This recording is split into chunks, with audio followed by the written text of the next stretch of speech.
आज ये ज़माना अलग हो गया है कि भगवान से भी लेन देन का मामला चल रहा है कि आप मेरा ये काम कर दो तो ये हो जाएगा, और काम एक भी नहीं हुआ तो भगवान बदल ले कि भाई कहीं और माथा टेकते हैं, यहाँ तो काम हो नहीं रहा। तो ये भक्ति नहीं होती। तो एक तो जो परसेप्शन भक्ति का बन गया है कि भजन कीर्तन पूजा पाठ कर लिया और भक्ति हो गई। भक्ति का असल मीनिंग है सरेंडर, समर्पण।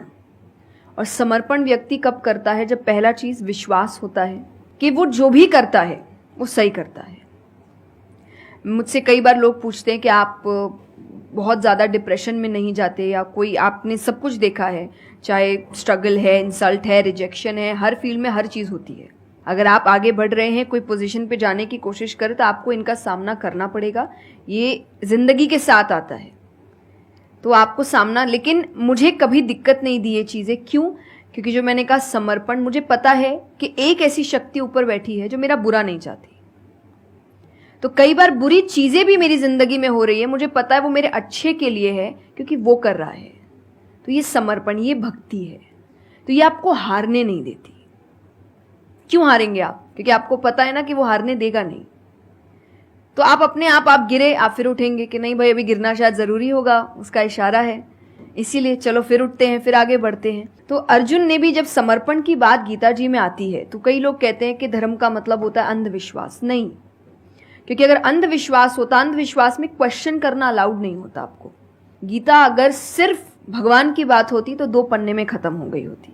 ये दोनों के बीच की बात है जिसमें अर्जुन ये जानते हुए कि सामने कौन खड़ा है, क्वेश्चन करने की तो कोई सवाल ही नहीं था वहां पर कि भगवान लड़ने बोल रहा है, क्या क्वेश्चन करना, पर उसने कंटिन्यूअसली क्वेश्चंस किए हैं। पर उसका भी नाम आया था समर्पण, कि वो समर्पित होकर क्वेश्चन कर रहा था कि ये जो खड़ा है ये मेरे हर सवाल का जवाब जानता है, ये मुझसे कभी कुछ गलत काम नहीं कराएगा, लेकिन इसका मतलब ये नहीं कि मैं अपनी जिज्ञासा बाहर नहीं निकालूंगा, मैं अपने क्वेश्चंस पूछूंगा। तो भक्ति का अर्थ यही होता है कि पहला निष्काम होता है। क्या फायदा मत ढूंढिए कि मेरा काम नहीं हुआ तो भगवान है ही नहीं। भाई भगवान कहाँ है? भगवान होते तो ऐसा होता क्या? वो तो इंसान है इसीलिए ऐसे हो रहे काम। भगवान ने तो सबको देखे, बच्चा तो मासूम ही होता है, बड़े होके खराब हो जाता है। कोई बच्चा गलत आपने देखा है क्या? छोटा सा बच्चा ही डॉन बनने के बारे में सोच रहा है, वो तो बच्चा ही होता है, मासूम होता है, सच्चा होता है। तो भगवान इसलिए कहते बच्चे भगवान का रूप है, क्योंकि वो एकदम प्योर होते हैं। बड़े होने के बाद हम काम खराब करते हैं और नाम फिर हम भगवान का देते हैं, क्योंकि हमको इल्जाम लगाने के लिए लोग चाहिए। ये फेलियर्स के लिए भी, आप फेलियर्स के लिए भी हम कहते हैं मेरा काम अच्छा नहीं था, मेरा समय अच्छा नहीं था, मुझे पेरेंट्स ने सपोर्ट नहीं किया, मेरे पास ये नहीं था। वरना अगर देखा जाए इन्हीं सिचुएशन में कई लोग हैं जो काम करके आगे बढ़ जाते हैं। तो करने वाला तो कर लेगा, नहीं करने वाला इल्जाम लगाएगा। तो वो इल्जाम अभी हमें ऐसे दिखता है एक ऐसा कोई है जो सामने तो खड़ा नहीं है, भगवान लगाओ इल्जाम।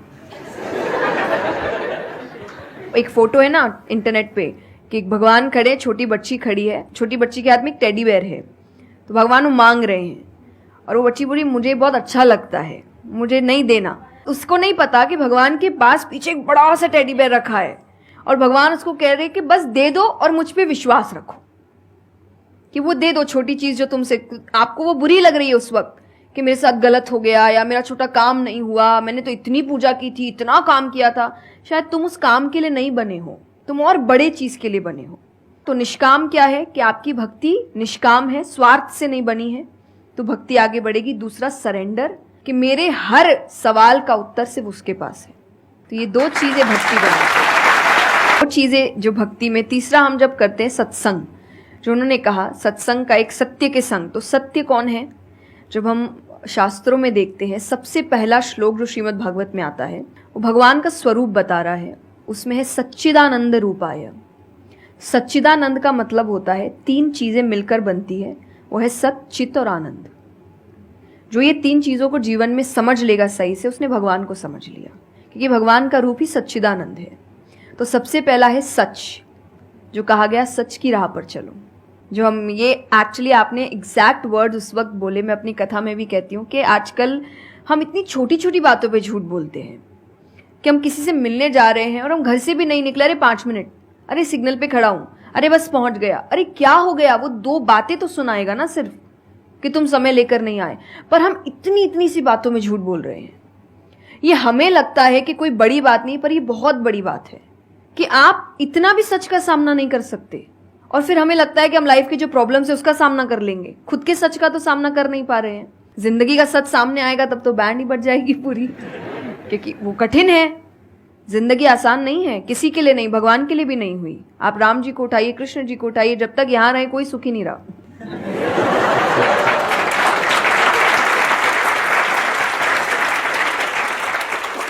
तो सुखी तो कोई नहीं रहा यहां पर। आपको सुख खुद ढूंढना पड़ता है, आपको अपना जीवन खुद निकालना पड़ता है अपने चॉइसेस को लेकर। तो इसीलिए पहला सत है। दूसरा चित है, अवेयरनेस। हम अवेयर नहीं है चीजों को लेकर, हम इग्नोर करते हैं। अवेयरनेस और इग्नोरेंस ये ऑपोजिट्स हो गए, कि आप कोई भी चीज आपको समझ नहीं आ रही है, नहीं है। मैं अधिकतर नास्तिक लोगों को आप देखिए, उनको अगर पूछे ना भगवान को मानते हैं, तो उनके पास एग्जैक्ट रीजंस नहीं होते कि क्यों नहीं मानते।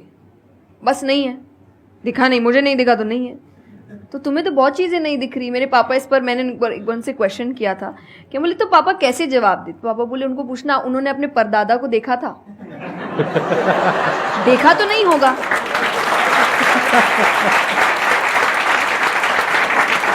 सुना है, दादा से सुना है, पापा से सुना है कि थे, मैंने तो नहीं देखा। तो मैं बोल दूं वो थे ही नहीं।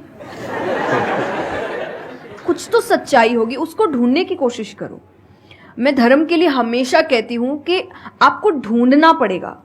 भगवान, मेरे पापा ने मुझे एक बात कही थी, भगवान मानने की चीज है, जानने की नहीं। जानना क्या होता है, पहले इस्तेमाल करे फिर विश्वास करे।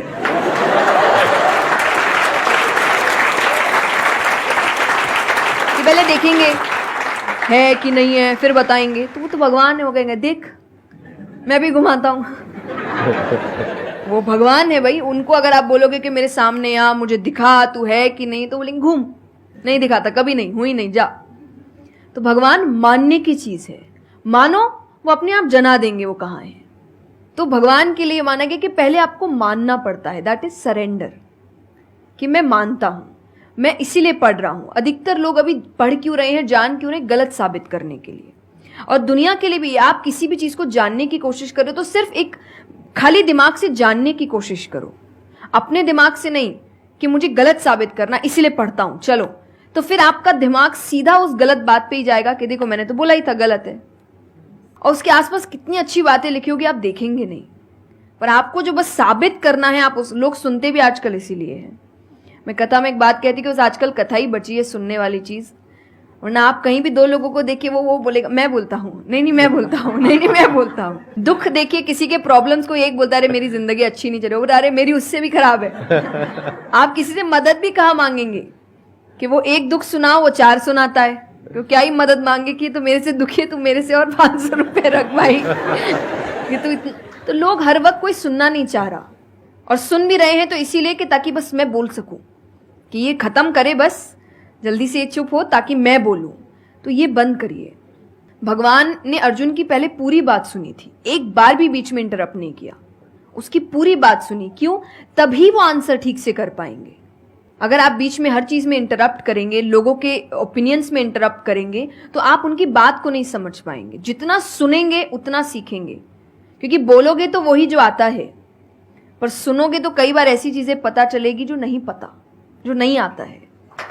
आते हैं देखिए, और आनंद का मतलब एक्चुअली परमानेंट हैप्पीनेस होता है, जो आपको भगवान के साथ ही मिलता है, कि आपको किसी की जरूरत नहीं है, बाकी सब कुछ टेम्पररी है। और टेम्पररी खुशियों के लिए भगवान ने अर्जुन को लड़ने के लिए इसलिए नहीं बोला था कि तेको राज्य मिल जाएगा, खुशी मिलेगी, पैसा मिल जाएगा, नहीं। एक परमानेंट हैप्पीनेस थी कि मैंने अपना काम अच्छे से किया, उसके लिए लड़ो। तो जो भी काम कर रहे हो परमानेंट क्या है उसमें वो देखो, और ये आपकी सक्सेस पे भी काम आता है।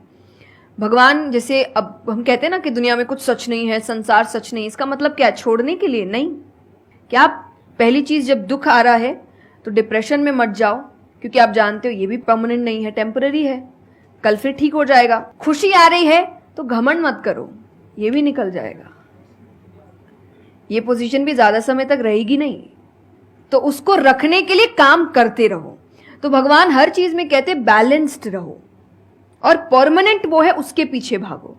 तो आप अपने आप ही जो दिखावे की दुनिया है, करते हम सब है और सब कुछ करना चाहिए लाइफ में, सब एंजॉय करिए, पर अगर उसको जानते हुए करोगे कि परमानेंट नहीं है, तो जैसा मैंने कहा वो यहां जाएगा नहीं।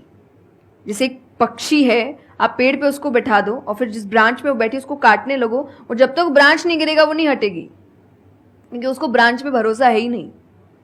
उसको पता ये रहेगा ना, उसको अपने पंखों पे है कि वो जैसे ही गिरेगा मैं उड़ जाऊंगी।